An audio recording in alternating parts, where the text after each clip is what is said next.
Good morning. My name is Eric, and I will be your conference operator today. At this time, I would like to welcome everyone to the Integra Resources Third Quarter 2025 Results Conference Call. All lines have been placed on mute to prevent any background noise. After the speaker's remarks, there will be a question-and-answer session.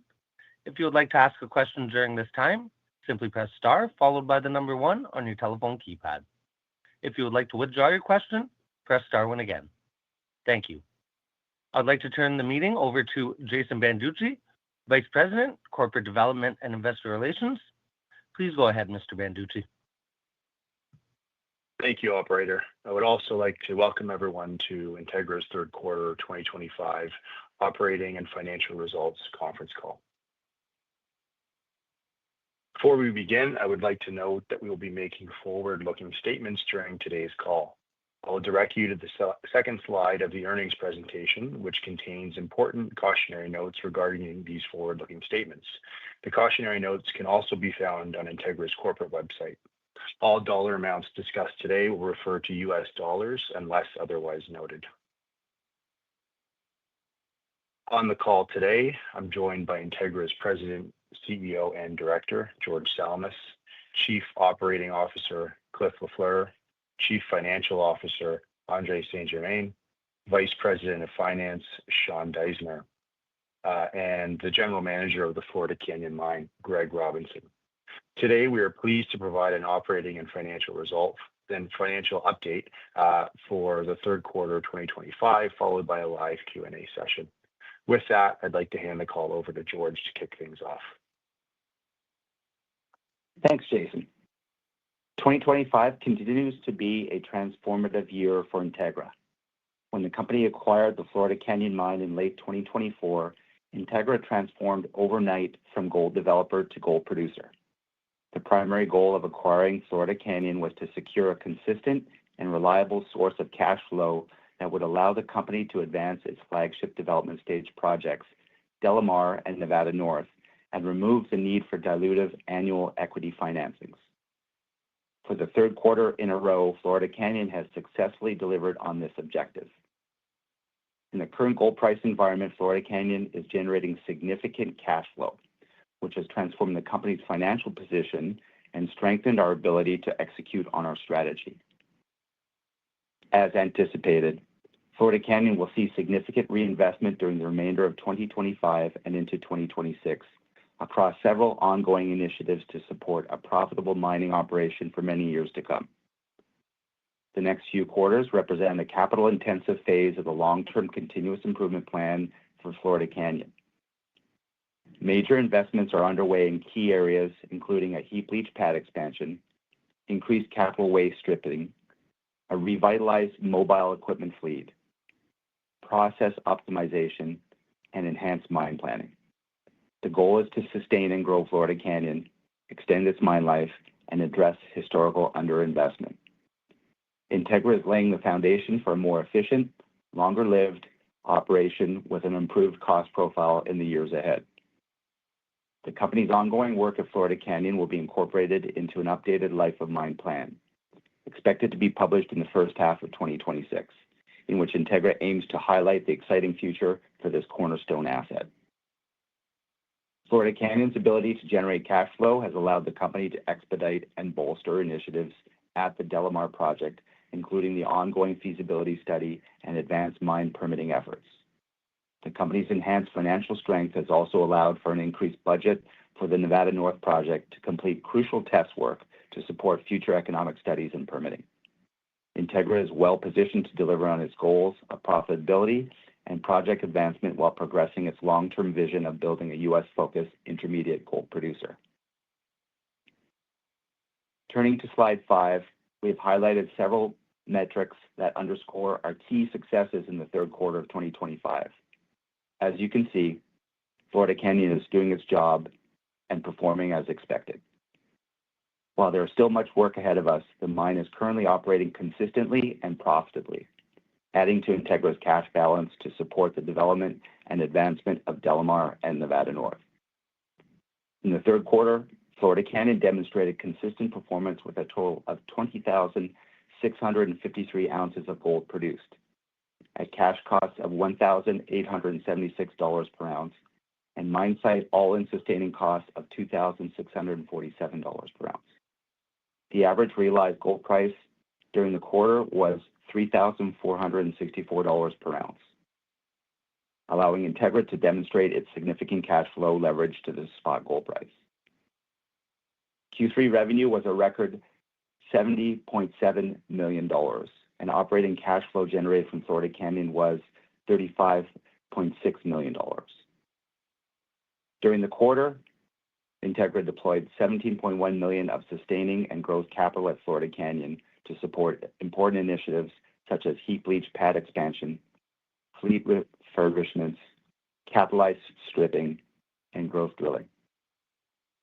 Third quarter adjusted earnings for the company was a record $16.3 million, or 10 cents per share. Integra ended the quarter with a robust cash balance of $81.2 million. This marks the strongest financial position in the history of the company, well positioning us to execute on all of our major objectives.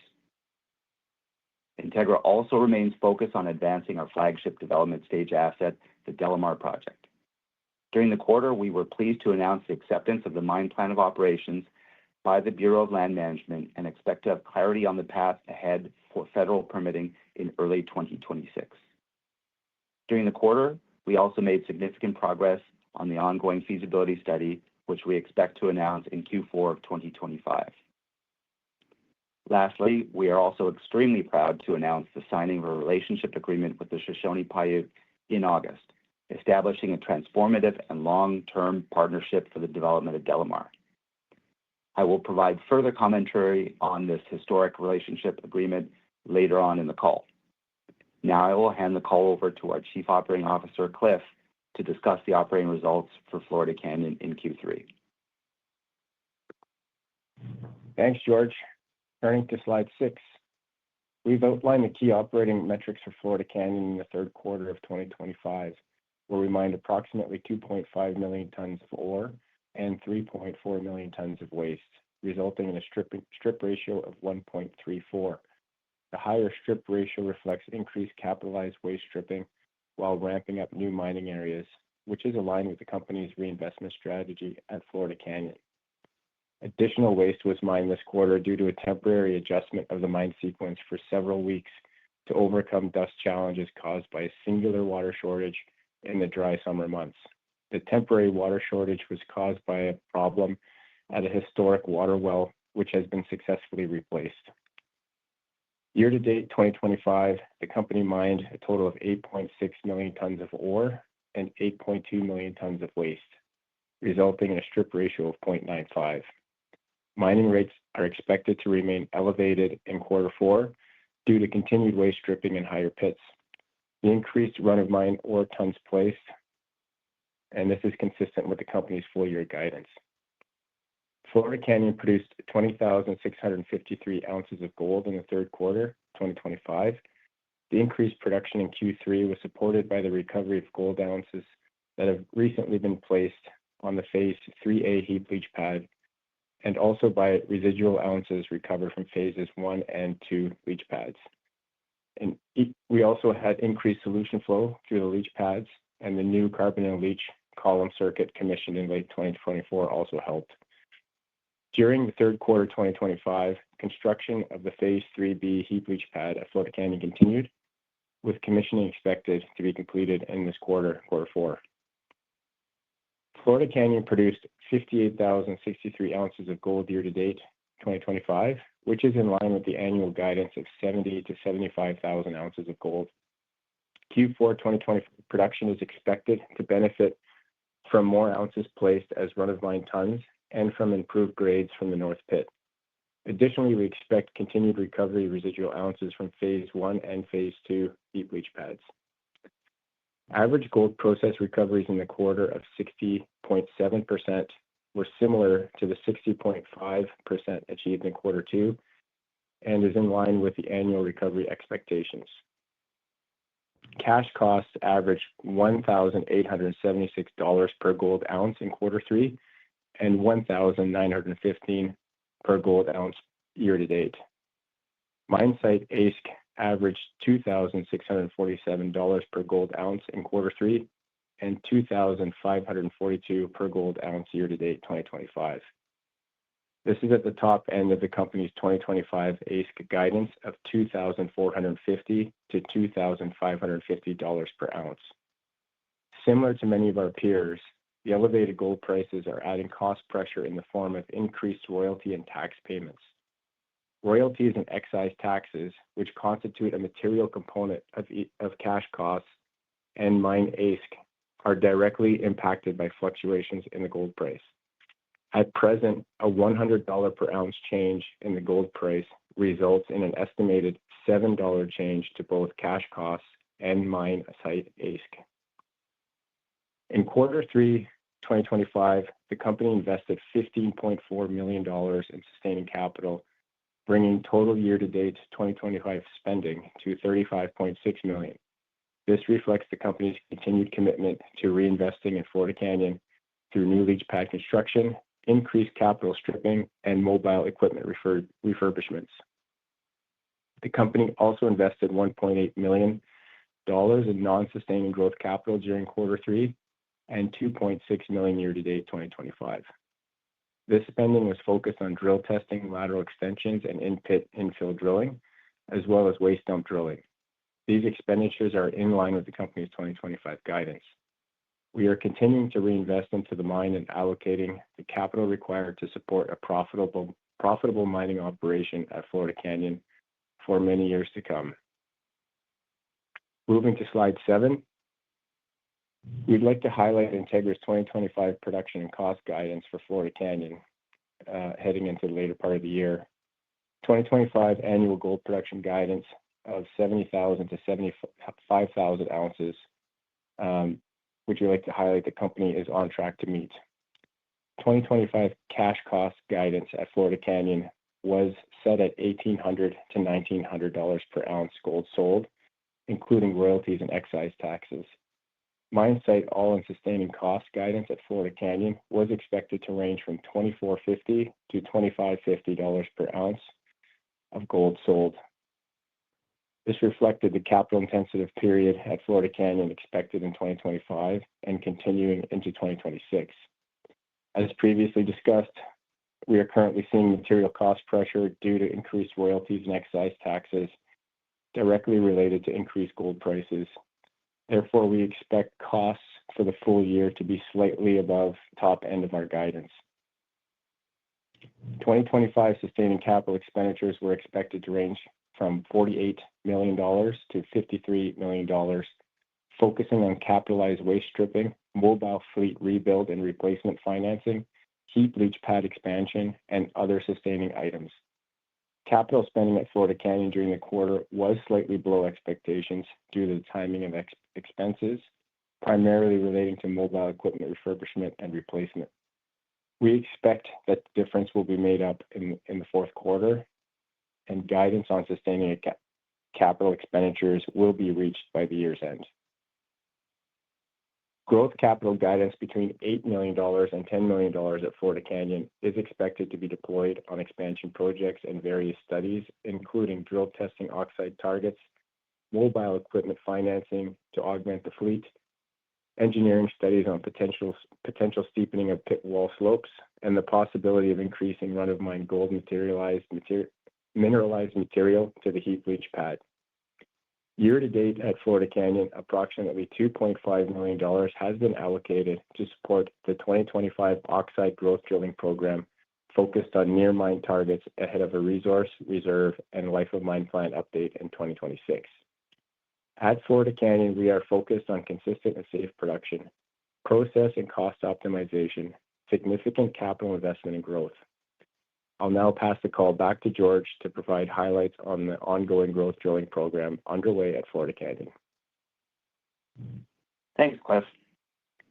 We launched a growth-focused drill program at Florida Canyon in Q2 of 2025 and have continued to make significant progress during the third quarter.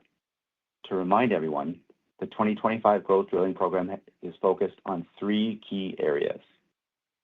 First one being near-surface oxide potential from historical low-grade gold mineralized waste material that was uneconomic at lower gold prices. The second area, expanding into in-situ resources between existing mine open pits. And the third area, testing lateral extensions and in-pit infill drilling. Due to the success of the initial drilling, the scope of the program was increased from 10,000 meters to 16,000 meters of reverse circulation and sonic drilling. At the end of September, approximately 13,000 meters of drilling had been completed. The drilling program is designed to support an updated mineral reserve and resource statement and an updated life of mine plan expected in 2026. This drill program is one of the ways we are allocating capital to enhance the value of Florida Canyon. On to slide 9. We have highlighted some of the initial success we are seeing in Nevada in the north and south dump drilling, two large volumes of historically mined low-grade gold mineralized dump material, averaging below the historical mine cutoff grades. These volumes of gold mineralized material, which were historically uneconomic at low gold prices, are a product of decades of past mining and has been identified as a high potential, low strip, near surface oxide gold target for growth. The historical dump material presents an immediate opportunity to expand reserves and resources with minimal mining cost. Initial drill results from the north and south dumps have successfully demonstrated the potential for near-term oxide growth at Florida Canyon. Here are a few notable intercepts from the north dump, which include 0.28 grams per ton oxide gold over 68.6 meters, 0.36 grams per ton oxide gold over 71.6 meters. Notable intercepts from the south dump include 0.21 grams per ton oxide gold over 73.2 meters and 0.2 grams per ton oxide gold over 68.6 meters. Here are a few key observations and achievements of initial drilling at the north and south dumps. Drilling confirmed gold grade continuity and distribution.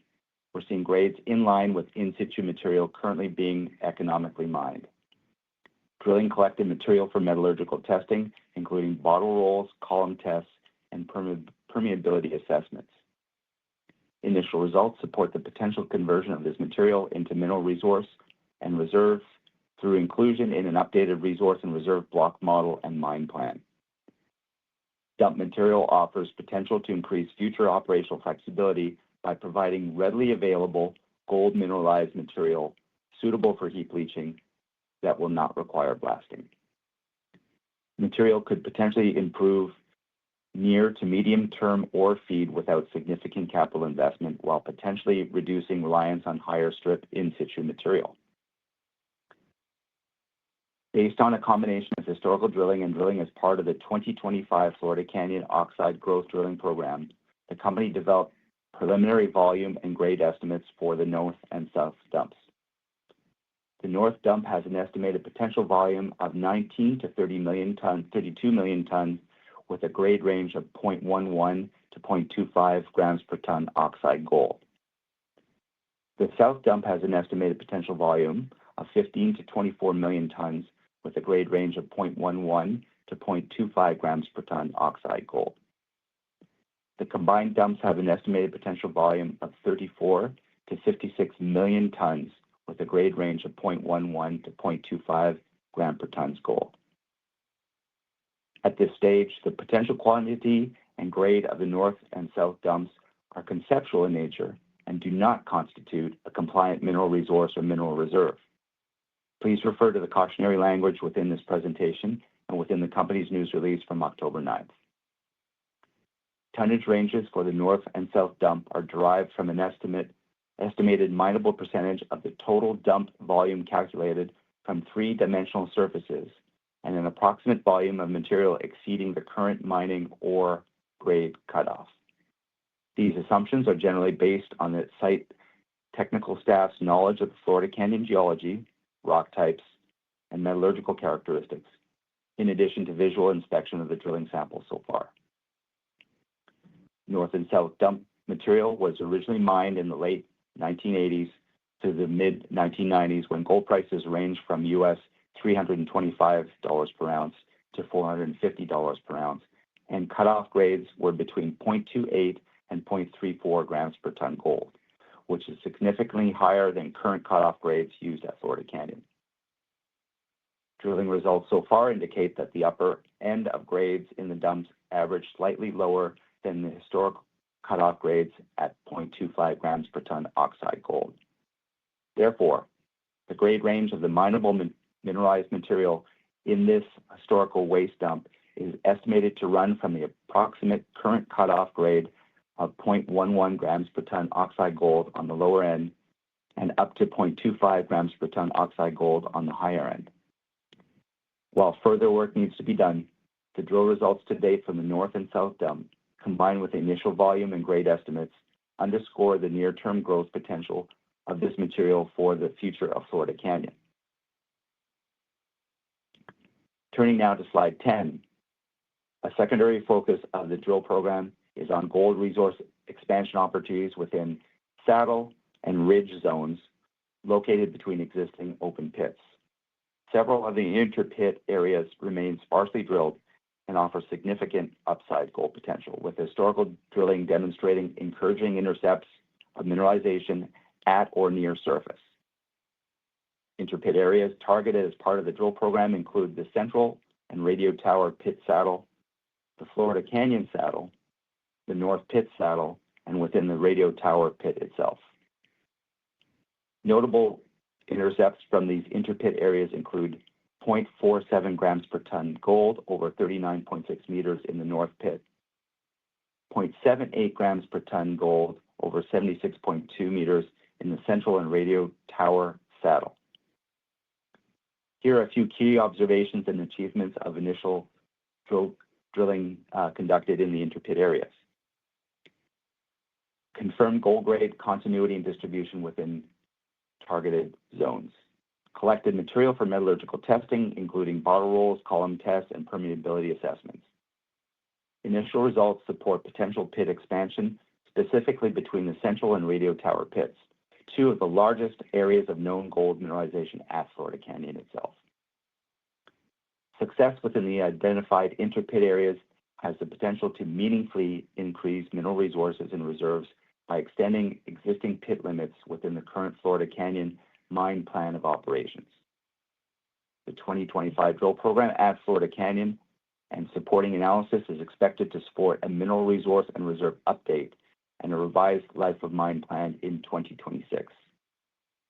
I will now hand the call over to Cliff to provide an update on third quarter activities at the company's development assets. Over to you, Cliff. Thank you, George. In Q3 2025, the company continued to advance and de-risk its flagship development asset, the DeLamar project, which is located in Idaho. From a permitting perspective, the Mine Plan of Operation, or MPO, for DeLamar was submitted for review to the BLM and cooperating federal and state agencies early in 2025. In a letter dated August 19, 2025, the BLM notified Integra that the MPO met the content requirements and therefore was determined to be administratively complete. The BLM, its third-party NEPA consultant, SWCA, and cooperating agencies will now proceed with environmental review of the project in accordance with the NEPA. Concurrently, Integra is working with federal, state, and local regulatory authorities to obtain all necessary permits for mine construction, operations, and reclamation. The company expects to have further visibility on the permitting schedule and timeline for DeLamar in early 2026. During the quarter, the company advanced the feasibility study for DeLamar by completing pit optimizations and resizing. The final mine design was started this quarter, which will then be followed by mine sequencing, production planning, and costing. This information will be used to update the metal recovery and economic models, and the feasibility is expected to be released in late 2025. Lastly, in the third quarter, a historic relationship agreement was executed with the Shoshone-Paiute tribe, establishing a transformative and long-term partnership for the development of DeLamar. I will now pass the call back to George for further comments on the importance of this relationship agreement. Thanks, Cliff. So in August, Integra announced that it had entered into a relationship agreement with the Shoshone-Paiute, whose traditional territories cover much of the tri-state area of Idaho, Nevada, and Oregon. This groundbreaking agreement established a transformative and long-term partnership for the development of the DeLamar project on Shoshone-Paiute traditional homelands. This agreement is unprecedented in the lower 48 states, in both recognizing tribal sovereignty and collaboratively advancing sustainable, long-term economic development for a project located on federally managed lands. The agreement is the result of 5 years of collaboration between the Shoshone-Paiute and Integra and will serve to guide the partnership throughout the entire life of mine for the DeLamar project. The agreement provides a framework to foster collaboration and co-management of various aspects related to the DeLamar project, including Indigenous recognition, economic empowerment and participation, cultural and environmental protection, consensus-based regulatory collaboration, and community investment and performance monitoring. Integra is incredibly proud to enter this partnership with the Shoshone-Paiute tribes as we work hard to build long-lasting, respectful, trusting, and collaborative relationships that drive tangible value. Through this partnership, we are establishing durable and long-term predictability while providing the foundational platform for local and regional economic opportunities to thrive. I will now pass the call back to Cliff to provide an update on Nevada North on slide 13. Thanks, George.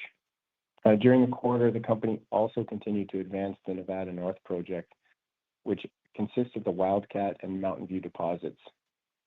Metallurgical testing continued on core from Wildcat in Q3 2025, which will be crucial for future economic studies and permitting. The environmental analysis for the Wildcat Exploration Plan of Operations, or EPO, was completed during the quarter, and decision documentation will be complete pending a memorandum of agreement with the State Historical Preservation Office and tribal governments. Once received, the EPO for Wildcat will allow for more flexible and significantly expanded future exploration and drilling campaigns. Hydrogeological drilling at Wildcat will begin in Q4 under an existing notice to gather important data for future project permitting and development.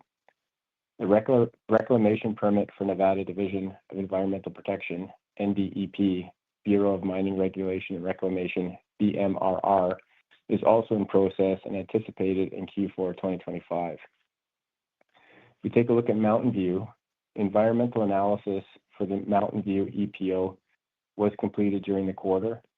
The EPO has undergone a 30-day public comment period, and a final environmental assessment will be published in Q4 2025. The NDEP BMRR reclamation permit is anticipated on a similar timeframe. Similar to Wildcat, the EPO for Mountain View will allow for significantly greater flexibility for future exploration and drilling efforts at Mountain View.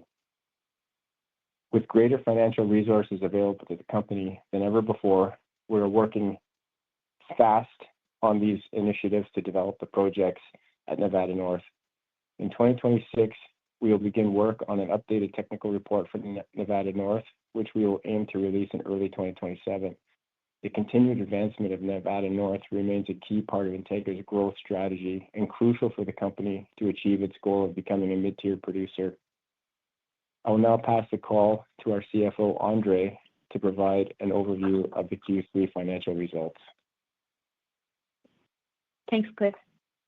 Integra closed Q3 in our strongest financial position to date, with a cash balance of $81 million. The increase in cash versus Q2 2025 is a result of strong mine operating earnings, partially offset by roughly $15 million in sustaining capital expenditures at Florida Canyon and $4.6 million in expenditures at our development projects. The company reported Q3 revenues of $70.7 million and cost of sales of $42.1 million, resulting in $28.6 million in mine operating earnings, which equates to a strong 40% operating profit margin, or year-to-date operating profit margin of 37%. We realized this quarter an average gold price of $3,464 per ounce and $3,228 per ounce year-to-date. Q3 adjusted earnings were $16.3 million, and adjusted earnings per share were 0.10, for a total year-to-date adjusted earnings of 32.5 million, or 0.19 per share. The stronger adjusted earnings this quarter are mostly a result of a meaningful increase in average realized gold price. I will now pass the call back to George to discuss strategic objectives for the remaining of 2025. Thanks a lot, Andre. Looking forward, our priorities for the remainder of 2025 remain clear. At Florida Canyon, we aim to optimize production, grow cash flow, and continue to demonstrate growth potential through the completion of the 2025 drilling program in support of an updated mineral resource estimate and life of mine plan in 2026. We believe that this updated technical report for Florida Canyon will be a game changer for the company and demonstrate to the market that this mine has a long and profitable future ahead. At DeLamar, we continue to refine the feasibility study with an expected release late in 2025. We're very excited to share this long-awaited updated study for our flagship development asset. On the permitting front, we continue to work closely with the Bureau of Land Management to determine the project permitting schedule, which we expect to receive clarity on in early 2026. DeLamar remains one of the very few large-scale precious metal projects in the U.S. at a feasibility stage that is actively being advanced through federal mine permitting, underscoring the scarcity of value of this project. At Nevada North, we continue to de-risk the project and lay the foundation for future development. On the capital market side, we also continue to bolster our profile and investor awareness, leading to enhanced trading liquidity and index inclusion. In recent months, we have seen a significant benefit from our New York Stock Exchange listing, which has provided a significant increase to our overall liquidity and investor appeal. Given our increased market capitalization and liquidity, we expect to be eligible for several more indices, including the GDXJ, over the next few months. From a corporate perspective, we are intently focused on disciplined capital allocation, and on a longer-term horizon, we will continue to evaluate strategic and accretive M&A opportunities that support our strategic goal of becoming a leading mid-tier gold producer. I would like to end the formal part of this presentation with slide 16, as it captures our strategy: production, growth, scale, jurisdiction, and team. We now produce gold and generate cash flow to advance our high-quality U.S.-focused development portfolio, supporting our peer-leading growth profile. We hold one of the largest inventories of gold and silver in the Great Basin of the U.S., not controlled by a major mining company. Our pipeline of development projects are being efficiently de-risked without dilution. We operate in Idaho and Nevada, two of the best mining jurisdictions globally. Lastly, our people are most important to us as an asset. We have a hand-picked team with a track record of success and deep industry experience. Integra is a U.S. gold producer with a growth runway and a clear strategy to become a mid-tier. At this point, I would like to turn the call back to the operator to begin the Q&A session. At this time, I would like to remind everyone, in order to ask a question, please press star, followed by the number 1 on your telephone keypad. Your first question comes from the line of Allison Carson with Desjardins. Please go ahead. Thank you. Good morning, George and team, and thanks for taking my questions today. My first question is on the residual ounces that have been sort of boosting production. How should we think about this going forward, and is this something we can expect to continue into 2026 as well? Thanks, Allison. And good morning, by the way. I will pass that question over to Greg and Cliff.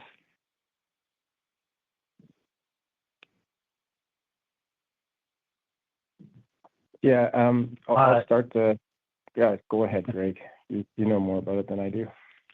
Oh, no, it's fine. So, yes, we're still producing roughly half our production is residual. We expect that to continue for quite some time.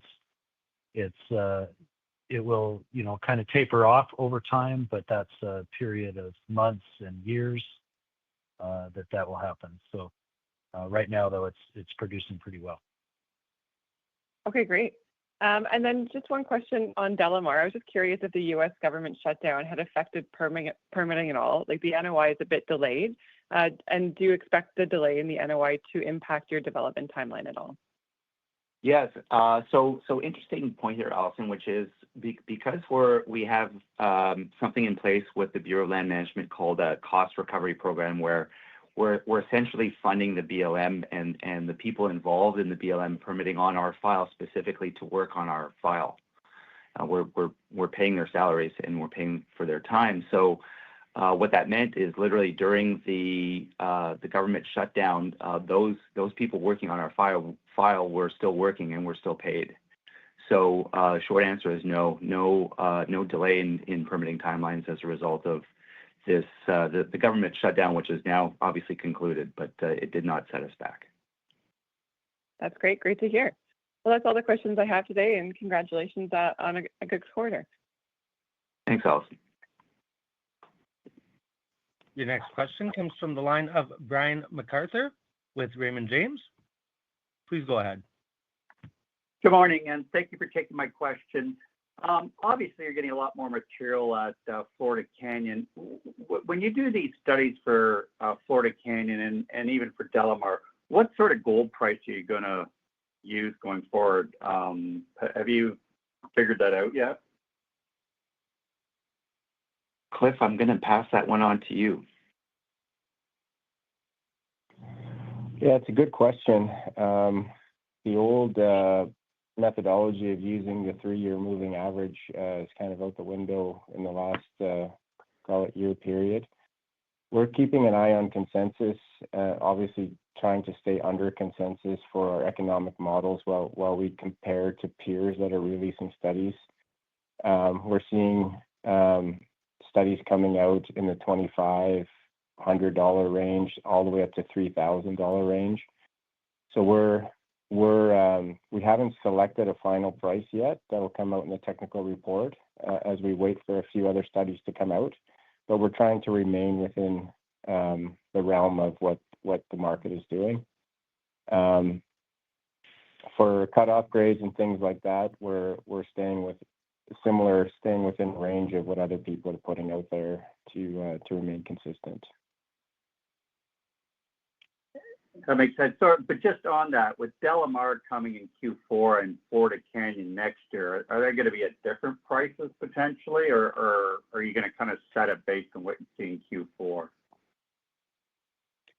Well, potentially could be different prices depending on timing.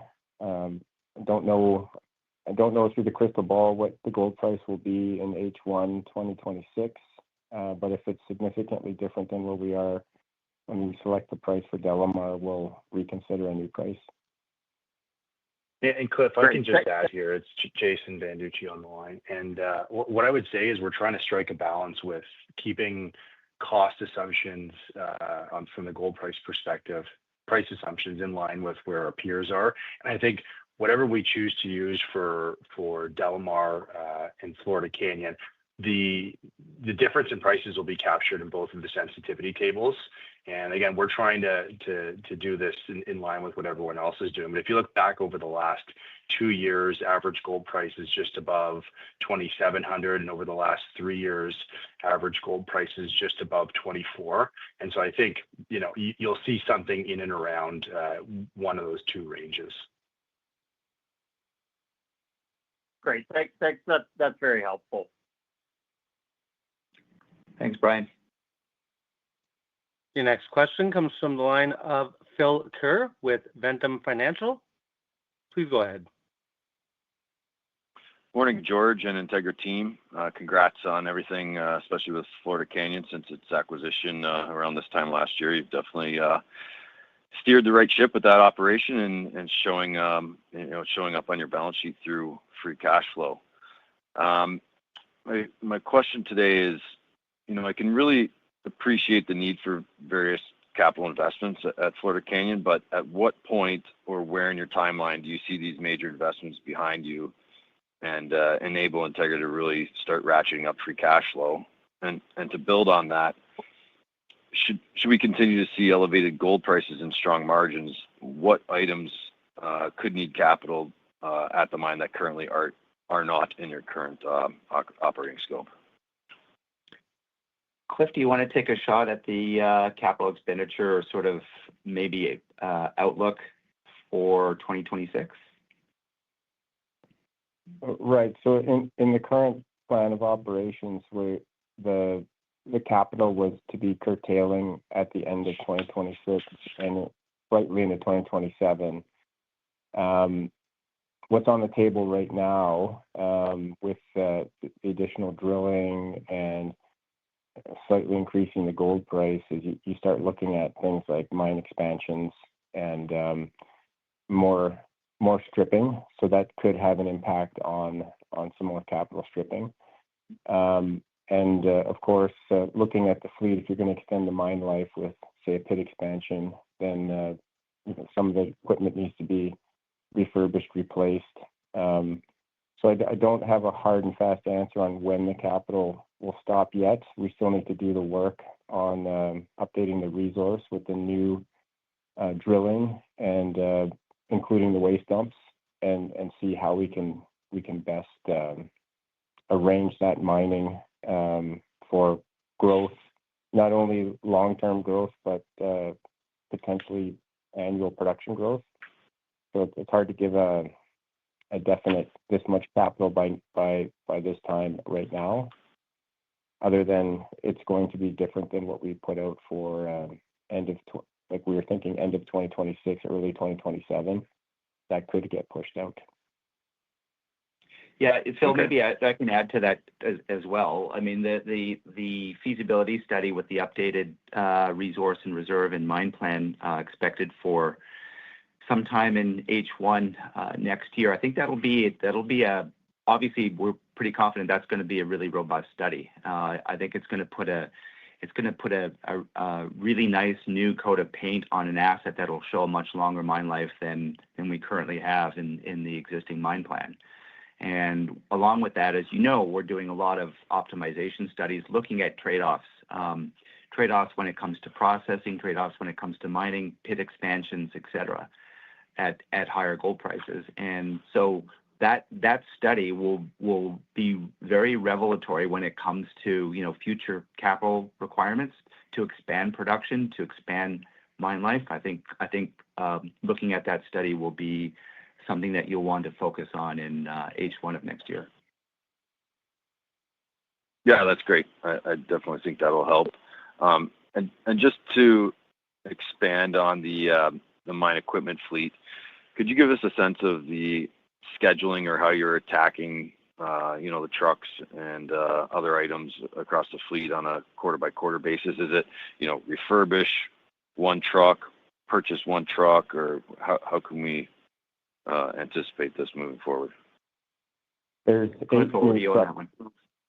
Yeah, there's 8 new trucks that have been purchased, and they're coming in starting in November. So we had some come in and coming in December and January. So 2, 2, 2, and 2. And those are going to be replacing directly 777 trucks, the oldest trucks we have in the fleet.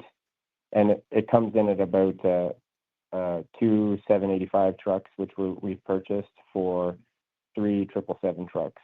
So think of that ratio.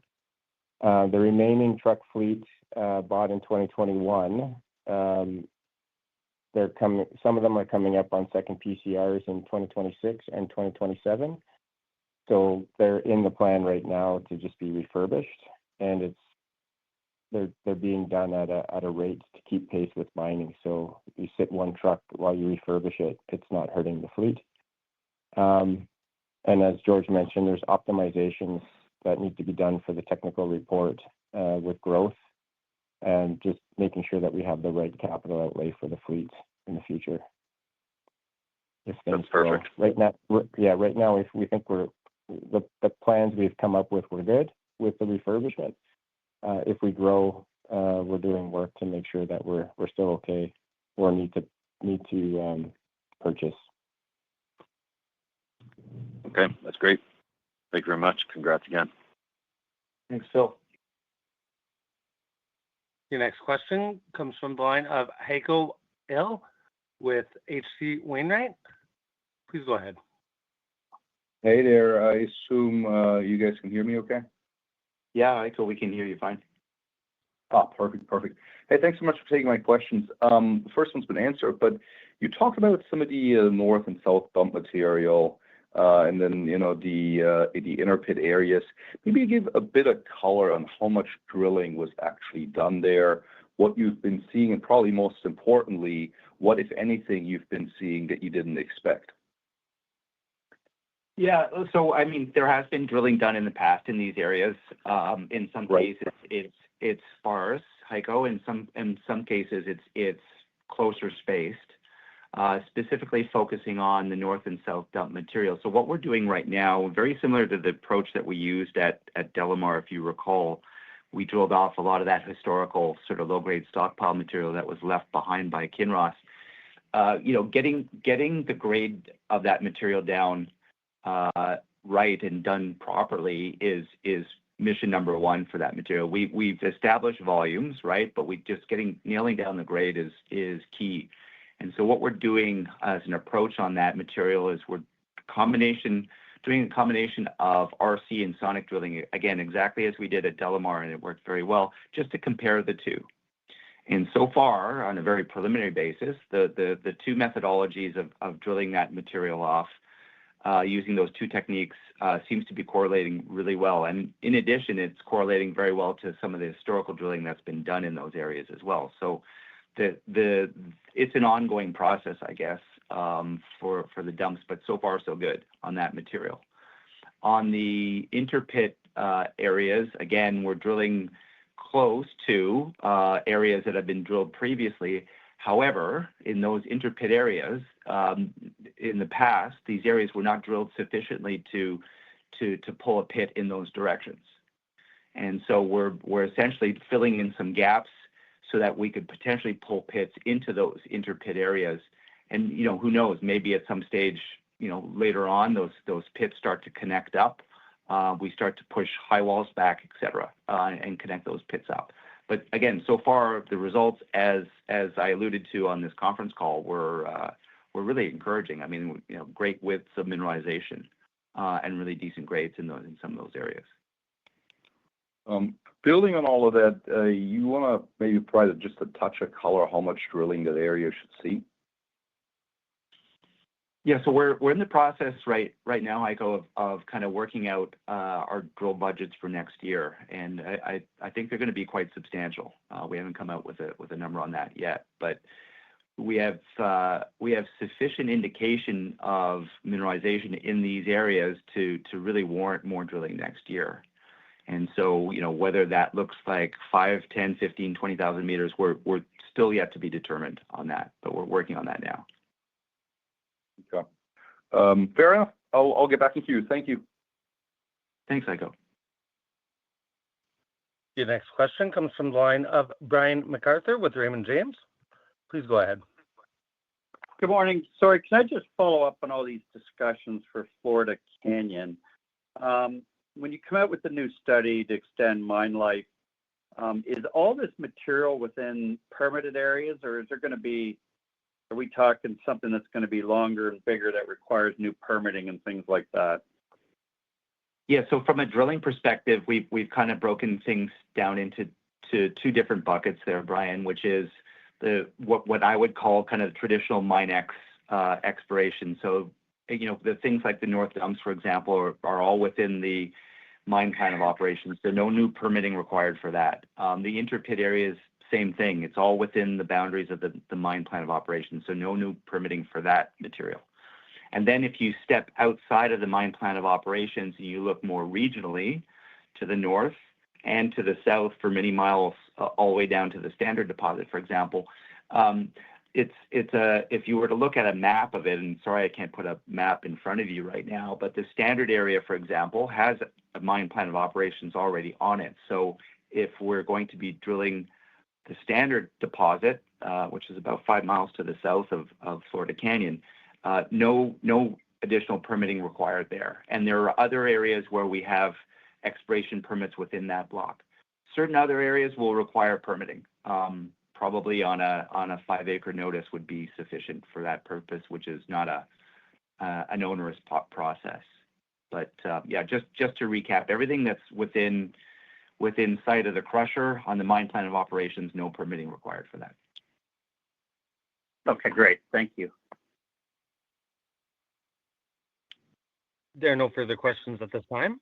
I would now like to turn the call back over to George Salamis for closing remarks. Please go ahead. Thank you, operator. So I'd like to sort of finish off by thanking everyone for attending the call. Obviously, a very exciting time for Integra, and we appreciate everybody's support. And also would like to say, please don't hesitate to reach out to either myself or Jason Banducci or anyone on this call on the Integra team if you have any follow-up questions. And thanks to everyone. Ladies and gentlemen, this concludes today's call. Thank you all for joining, and you may now disconnect.